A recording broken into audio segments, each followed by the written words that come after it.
TV ఉందని ఎదురుదాడి చేసే పరిస్థితి వస్తే ఎక్కడికి పోతున్నాం రాజకీయాలు అంటే ఎలాంటి కరుడు గట్టినటువంటి వ్యక్తి ఎలాంటి నేర రాజకీయాలు చేస్తూ సమాజాన్ని అతలాకుతలం చేస్తూ ఉంటే తిరిగి ఆడబిడ్డలపైన హత్యలు జరుగుతున్నాయి, రోడ్ యాక్సిడెంట్లు జరుగుతున్నాయి, లేకుంటే రౌడీజం జరుగుతూ ఉంది, దొంగతనాలు జరుగుతున్నాయంటే దానికి మనం జవాబుదారీతనంగా ఉండాలి.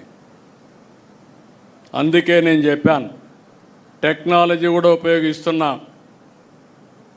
ఎవ్రీవేర్ టెక్నాలజీ కూడా ఉపయోగించి ఎవరైనా సరే తప్పులు చేస్తే వాళ్ళని సాక్ష్యాధారాలతో పెట్టి ప్రజల్లో చైతన్యం తీసుకొచ్చి వీళ్ళ అరాచకాలకు అడ్డుకట్టేసే విధంగా ఈరోజు కార్యక్రమాలు చేస్తున్నాను.